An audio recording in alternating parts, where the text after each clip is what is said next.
আমাদের নিজস্ব কোনো ফসলের জমি নাই। এই সমীরশিরি নদী এই ব্রিজের নিচে মানে একটু জায়গা বাড়ছে, এই জায়গার মধ্যে অনেক পাথর ছিল, সুপরি ভাঙ্গা ছিল, অনেক হাড়ি পাতিল ভাঙ্গা ছিল। এগুলো আমরা সাইড করে অনেক পরিশ্রমের বিনিময়ে আমরা মানুষকে নিয়ে কামলা নিয়ে অনেক দিন ধরে, আজকে 1.5 মাস 45 দিন ধরে আমরা রাইতে দিনে অত্যন্ত পরিশ্রম করতেছি।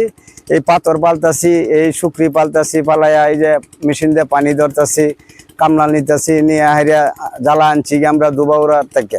1 কেজি ধানের জ্বালা আনছি আমরা 1000 টাকা কেজি, এটা ভাঙ্গে আনতে আরো 500 টাকা লাগছে। আমরা হইলো এটা চর বাসছে, বালুটা লোকে সাগা ডলে। এক্সট্রিম মশার কয়েল প্ল্যান্ট ফাইবার দিয়ে তৈরি, তাই সহজে ভাঙে না, সুগন্ধিযুক্ত ও নিরবিচ্ছিন্নভাবে জ্বলে। ডেঙ্গু, চিকুনগুনিয়া বাহি সহ যে কোনো মশার বিরুদ্ধে দেয় এক্সট্রিম সুরক্ষা।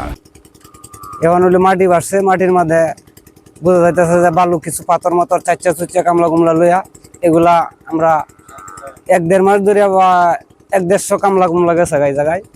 এরপর অনেক টাকা পয়সাও গেছে গায়ে। এখন যদি নদীর মাঝে যদি বর্ষাকালে বন্যা হয়ে যা তেলে দাম দূর লয়ে যাবো গা। আর যদি আমরা সময় পাই, তকদির ভালো থাকে, তো কিছুটা পাইম কষ্টের বিনিময়। কারণ মাটি হলো কাটি জিনিস, মাটির মাঝে কষ্ট করতেছি, আল্লাহ দিতেও পারে। এই খরচটা অনেক বেশি, রিডাবল খরচ। মনে করেন 1 কাঠা জমি বাস করতে মনে হয় এই পর্যন্ত 5000 টাকা খরচ।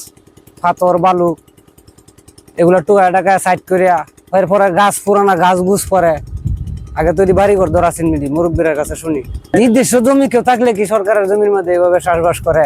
নাই বললেই তো এই 5000 এক দাগ সবটাই তো কাজ, সবটাই তো সরকার। আমরা করে খাই তাহলে সরকারও খুশি মনে হয়, আমরা তো পাবলিক।